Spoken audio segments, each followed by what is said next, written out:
Alrighty, folks, it is my pleasure to bring on someone who has 20 plus years of real estate investing. He's actually generated a 7 rules for successful real estate investing. We're going to go through all 7 rules. But before we do that, we've got to learn a little bit more about Mike, his background, how he got started, and all of that. Mike, thank you for being here.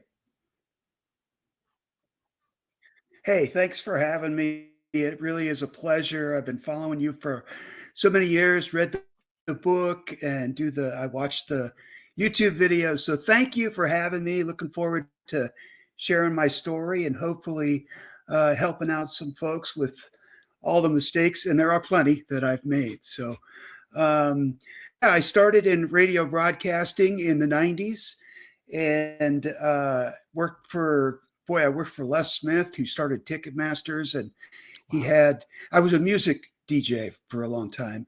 And then I worked for Van Halen in Portland. They owned the station that I worked at for a while. And then I got into talk radio and was introduced to the Men Are From Mars, Women Are From Venus guy, John Gray, and also Michael Nigerian, who was my mentor for many years. They had traveled the world in the 90s because that book was so successful. They had 2 DC-10s, believe it or not, traveling around doing seminars. Wow. And they partnered up with a lot of the personal gurus of that time. And so when we started the radio show, we got to interview these guys, Wayne Dyer, Deepak Chopra, Marianne Williams. One of them was a guy you might have heard of before called Robert Kiyosaki. So that was my introduction into real estate. And that was kind of what, turned out a light bulb back there. I thought, well, maybe I should buy a house. So there you go. Yeah. So it does sound like that was the first step you dipped your toe in, but you did something decades ago that the kids today would call house hacking. How did you stumble across that idea? Because today it's the thing. What'd you do? Well, before house hacking, it was basically just called having roommates. Yeah. I couldn't afford the house myself, so I got a couple of roommates by accident. Actually, one of my roommates' son got kicked out of his place, and we had an extra room that we never used, and so he moved in with us, and that was the catalyst. That all of a sudden I had 3 roommates. They were paying mortgage. This is how I would advise everybody to get started in real estate. House hacking, it's called now. Bigger Pockets at the time was kind of in that area, in that neighborhood. They've since gone off on their own way, but maybe they'll come back. But anyway, that's how I got started, just making a lot of mistakes, and which leads us to number 1, I would say is, and I know it probably isn't the right rule for number 1, but my rule number 1 for real estate is finding good tenants. Yeah. I don't remember where I heard, and you can agree or disagree, but your number 1 thing, your misery or pleasure in real estate is good tenants, right? No, absolutely. I mean, you as a landlord are providing essentially a service, or the shelter, but they are the customer, right? And if you do not take the time, if you do not hone the skill, if you don't get better at placing good tenants, because let's be clear, even good or great tenants could have bad days, bad months. Life could change. You don't need to add to the risk, the cost, the stress by putting in a marginal tenant. And I've always said this, and I'll say it again here.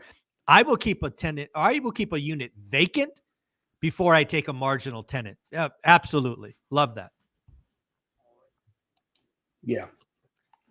Yeah, absolutely. So that's, and then I also learned a couple of mistakes about what not to do as far as finding the properties. My first property was a house. It was a 3-bedroom converted to a 4-bedroom. My second house was a house, a 4-bedroom, a true 4-bedroom house. Again, I had 3 roommates. One of the things that I did that I wouldn't recommend for anybody is they both had pools. They Hmm. both had yards and they both had pools. So I spent a lot of weekends cleaning pools and mowing lawns. And, uh, it took me a while to figure out that's probably not the way to go. But Yeah, so I think one of the other rules I would say is go ahead. I was just going to agree with you on pools. One of the things that Olivia and I have done is if we've bought in a couple of apartment buildings with pools, and every time we've removed them, right? It's just we don't want the liability, the insurance Oh, risk. We do wow. not want to get that phone call that says, "Hey, some kid had some horrible, horrible accident." So, yeah, we bought. I think two of our apartment buildings had pools when we bought them, and they did not have pools 2 weeks after we closed. They were all gone and broken up. So, yeah, we do not. Ha, No, not ha. happening. Yeah. And the insurance liability is a good point too. I actually had, when I had bought my first house, it had a slide for kids in the back, which of course we didn't have any kids, so we never used. But one day, I don't know, maybe a year or two after I had it, the insurance company sent me a nasty letter saying, "We're dropping you because you Yep. have a slide at your back pool." That no warning or nothing. Just okay. So anyway, stay away from pools, stay away from yards. We'll get more into maybe buy box and some of that I've learned since. But so that was the first and second house. My third house was actually a true rental. So that was about 2015. Yeah, it took me a while. Not very smart. So uh, I got to 2015. I bought my first true rental. It was a foreclosure, 100,000, put about 20,000 into it. And, it just, it, it made a lot of money. I mean, not a lot of money, but it wasn't a home run, but it was a solid double, right? So it was making money. I still had the two houses. And so that third rule, I guess, would be somewhere in the lines of make sure you understand neighborhoods, Mm. tenants, what you're looking for in a property. And even, I think we're going to get into financing here in a little bit later, but um, the thing that I had learned in those first couple of years was was uh, educating yourself. There you go. Your book, One Rental at a Time, is a great start. Ken McElroy's ABCs of rental property and ABCs of rental management. He's got a lot of great stuff. Listening to podcasts. At that time, it was Bigger Pockets. And by the way, before we get too much further, I wanted to show you something really quick. Mm. All right. All right. This is a tip that I'm going to give that you gave me. These are checks. These are checks for over $2,000. We're going to get to these. How did I make $2,000 in the last probably 6 weeks or so off one of your tips? Okay.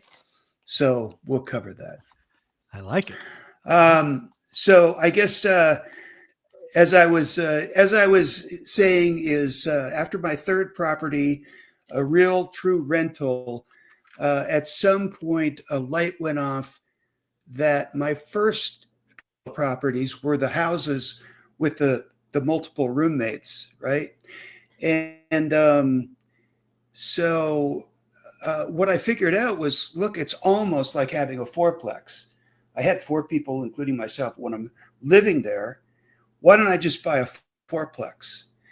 And so again, as part of like the education rule, one of the things that I learned over the years, I said I worked for John Gray, the Men Are From Mars guy. When I got done working with John Gray, I actually had the good fortune to go to work for Kim Commando, which Kim is a nationally syndicated radio show host, over 400 radio stations nationwide. I worked for Kim for 18 years, vice president of production for Kim. And one of the things that she talked about over and over, well, besides the entrepreneurship bug, that I got from her was go to the big dog. Who's the big dog? Hmm. Find out what they're doing. We'll do what they're doing instead of trying to reinvent the wheel, right? So on that fourth property, again, I decided to buy a fourplex, and I went and found the big dog who was selling the most fourplexes in Phoenix. How do you buy them? That time, the thing about fourplexes that I think you've talked about on your show that a lot of people don't get is the financing. Financing on a fourplex is the same financing for an FHA loan, right? So I don't know. You have anything to add there about financing and fourplexes and multifamily and that No, sort I of think thing? I think a lot of people fail to realize that 4 units and below are residential. They allow 30-year fixed rate financing. They actually made a change. I think it was last year. It might have been the year before. Time flies, where they don't even have the sustainability rule anymore.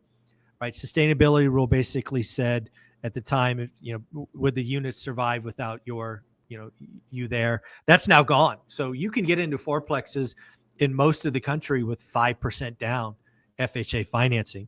And if you tie Yeah, that together amazing. with house hacking, it's it's it's like a cheat code. Like if I was 21, 22, 23, didn't have responsibilities, didn't have a kid, my first purchase would be a fourplex. It wouldn't be a house. Yep. It'd be a fourplex every day of the week. There's no question. The first Hmm. thing I would buy is a fourplex. Absolutely.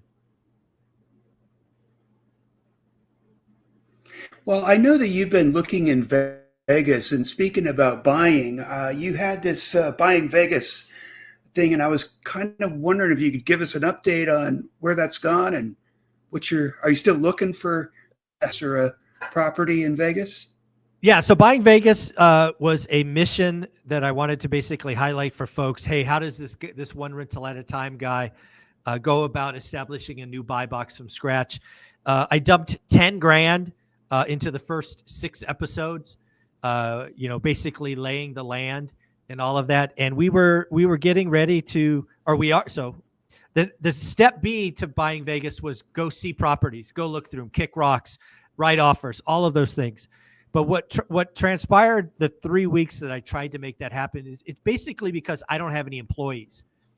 I would have to coordinate with the videographer. I would have to coordinate with the agents. I'd have to coordinate access to the buildings, and it just became a nightmare, stress, and no fun. So I just stopped recording Right. because it's too expensive, too stressful. I was just like, this is supposed to be fun and entertaining. So that's why you haven't seen video 7. But yeah, no, Hmm. I write offers. I write offers almost every week. I look every day. When we lock something up, because again, I'm looking for a great deal, I will record it once we've got it. No, but I still have every intention to buy a deal, at least one in Vegas. It's just too time Awesome. consuming and stressful because if I had employees and I said, hey, Bob, meet me it would be different, but I don't want any overhead. I'm not a big, publishing house. So that's buying Vegas in a nutshell. Well, as I said, when I worked for Kim Commando, we were on the air video a lot, but I also did a podcast. So I know how much work this can be, and interviewing guests, and my goodness, the financial news that you do every day. It's a lot of work. And, but I wanted to acknowledge you for that because it really does. It helps a lot of people. So thank you. And so next up, my next property, here I was, 2017, 2016, bought my first fourplex on an FHA loan. You have to live in that, of course, to qualify. So I did. And then it was a little snowball. It was like, okay, I bought my second fourplex the same year, 2017. Next one, 2018. Next fourplex, 2019. So all of a sudden, everything kind of came together, and I was moving. Thank you. However, my next rule is you have to prepare for the worst. You don't know what you don't know. And I know you've talked about this too. Funny enough, or not funny, I guess, but that year, my mom insisted that I get a trust. And in early 21, I started expanding also to different markets. Phoenix was getting too expensive. And so in 2021, I think I bought my first house in Little Rock, Arkansas. It's a good market. But I also started that trust. And of course, you remember COVID in 2020 and 2021. I am the first that would say it would never happen to me. But unfortunately, it did happen to me. And so my next rule is prepare for the unexpected. What happened to me is I got COVID, and I was in the hospital, and I had decided that I was going to 1031 one of those properties and then move over into Florida, or maybe more into Little Rock. But I got really bad. I had a very rare form of pneumonia. And turned out that I was in the hospital on a ventilator in a coma for, I was on a ventilator for almost 2 months. I was in the hospital for almost 4, and I don't remember most of it. Late 2021. Yeah. So one of the things that I tell everybody is the night that I nearly died, they took me in an ambulance to the hospital, and they wheeled me into the emergency room. And by that time I was on the oxygen, so I really knew what was going on.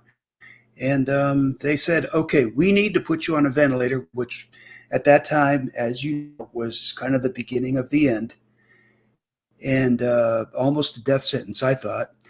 And so I had about 5 minutes while they wheeled all the equipment in. I'm in the emergency room, and I had 5 minutes to decide who I was going to text or, let them know. It could have been the last text that I ever sent. So I don't know. I tell people to think about that. Think about who your friends are, because that's when you really find out, where the rubber meets the road, so to speak. So what happened was, while I was in a So what happened was, while I was in a coma, and my mom had power of attorney, and my real estate agent. Now we can look at this two ways. One, it was the best thing to do. One, she was trying to get a bunch of commissions, but for one reason or another, she sold all three of my fourplexes on that one street in Phoenix. So, good or bad, and then not only that, is she was a partner in the people that she sold it to. So you could, I know it was not a good wake up call. Waking up in the hospital. Again, you get it both ways, because I was given a 5% chance of surviving. Okay. So there was a good chance I wasn't going to make it. And the best to do, the prices were pretty good at that time. So the best thing could have been to sell the properties, which is what we did. And, the worst case scenario, it's not what I would have done, but I did wake up. We got a good price for all the properties. I woke up. I didn't have to work anymore. So again, another rule would be prepare for the worst. And I would always say, kind of have a side hustle. Real estate was my side hustle and hobby. Okay. Because I love doing this just like you do. So anyway, that's what happened, good or bad. I was forced to retire. I travel the world. I know, tough life, right? So that's where I am now. uh, I kind of retired, and I'm still looking at properties. I still have, well, I bought a fourplex in Arkansas, which turned into a disaster. We can talk about that if you want, but um, I got another house, and it's a learning process. No matter how long you've been in it, it's a Yeah. learning process. But the final tip that I have, unless you want to talk about that for a sec. No, let's go through the tips, and I've been taking some notes on some follow-up questions, but let's round out the 7, and then we'll get into some just Sure. basic Q&A. Yeah. Well, actually, the final tip would be to network, and again, going back to kind of education. That's where I got these checks. Is you came out with a tip on the school a while back about Steadily, Mhm. which is a way that you can get insurance, right? So 2 of these checks are actually from switching my insurance over to Steadily, the 2 properties in Phoenix. And then the other 2 checks are somebody I met at the school, who also invests in Little Rock, Arkansas. And we talked on the phone, and she was saying that she has an insurer there that she gave me their name. So we've been kind of exchanging handyman and all that stuff. So anyway, education number 1, networking number 2. It does turn out okay. This is a little over $2,000 in checks that it saved me. So Well, that again, doesn't thank suck. you. No problem. So again, folks, if you don't know what Steadily is, they're basically an online insurance just for landlords. They are focused. I've had well over 100 folks reach out to them via my link in ORAT. And it's about 50-50. About 50% of people save money and switch. The other 50 is like, nope, I'm going to stay put. And that is okay. It's not going to work for everyone. But when it does work, you can save significant dollars. And that savings is year after year after year. So if you are a part of school, or if you're a part of one rental at a time family, you should at least take a property and go price it. See what happens. You might save thousands of dollars. And then networking. Yep. I love the fact that in school we just added the map feature, right? I paid a little bit extra money to a third-party company to put in this map Right. feature. You have to go from your desktop, but if you go on the desktop version, you can click on a map and see where people are, and it facilitates networking. Now, it's not a requirement. You don't have to do it. In fact, you have to add yourself manually. But yeah, I added myself. Please, folks, don't put in your home address. Don't be silly. Put in a Starbucks, put in a McDonald's, something close by, just so people can say, hey, so-and-so's in my area. And then you can start networking, and you could save on insurance or handyman or any of that. So let me go through the 6 or the 7 rules real quick, and then I'll go through some follow-up. So Absolutely. Couldn't agree here we more. go. It's worked for me, not only the school, but just overall networking. What I did, when I started was ASRIA, which is the Arizona Real Estate Investors Association. I started there. Bigger Pockets was a big one for me, listening to their podcasts. And of course, as I mentioned, Ken McElroy's books. Anything I could get my hands on or listen to, that's what I wanted to do. There you go. So let's just close on the 7 rules, and then we'll get into some Q&A because I have some questions about this history. So rule number 1, screen your tenants. Rule number 2, educate yourself on finding the right property and the right tenants. Rule number 3, run the numbers. Cash flow is king. Rule number 4, maintain your properties. Proactive management, AKA don't be a slumlord. Rule number 5, build reserves and prepare for the unexpected. Rule number 6, understand financing and leverage. And then finally, rule number 7, focus on relationships. Networking is key. And as I always say, this is a people business. Any closing thoughts on the 7, Mike, before I ask you some follow-ups? No, just that's what I could think of. And I'm sure there's many, many more. But the most important thing is educate yourself and find out, it really helps to have a mentor too. You're a mentor. There's a lot of them out there. So Yeah. Well, one of the things I know I heard offline is using AI to enhance efficiencies. How are old guys like us using AI to be more efficient? Have you used AI, Michael, I've used AI with some writing at and some all? note taking. Yeah, a little bit. Uh-huh. Okay, so yeah, if you haven't at least tried like ChatGPT, there are several, Anthropic and Perplexity, and Microsoft has one. But if you haven't at least played around with AI and the power that it will bring you, um, it's just something that I absolutely believe you should. For example, um, I was, this is the time of the year where you can compare insurance policy, health insurance. So Mhm. I would get these, 4, 5, 7 page letters on this insurance policy versus that one. And basically, what I could do is I could upload them into ChatGPT, tell me which is the best one for me. It would spit it right back out. Here's another one. I was looking at another house, a property in Little Rock, Arkansas, where they sent me the trailing 12 months of rents. They sent me the current lease. And what I did was I uploaded the lease and the current rents into, I think it was ChatGPT, and said, "Hey, tell me, is this a good investment? What do I need to watch out for? Can I get out of this lease if I do buy the property? Is there a clause in the lease?" So, or even for example, your lease for your home, you can upload it into one of these, and it will go through and find any um, grammatical errors, if nothing else.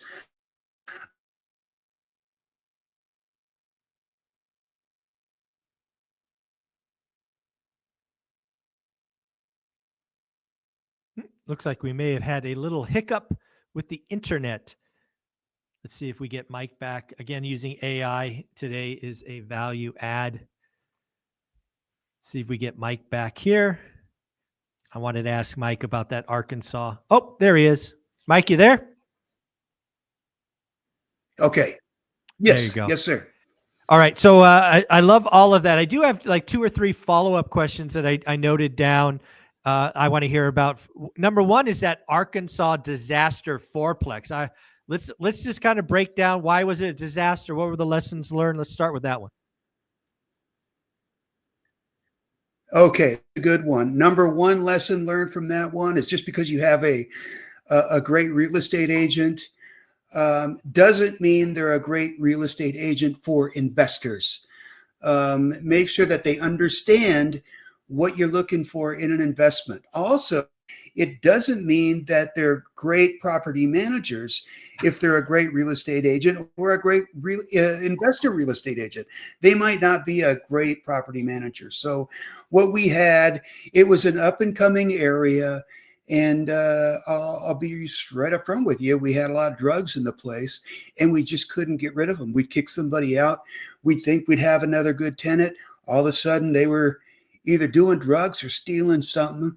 And it turned out I got another property manager, fired the first one, and that one was, they had a lot of experience, but really that what they were charging me uh, really didn't make sense as far as an investment, right? So I didn't, and it was my own fault. Again, a mistake you make.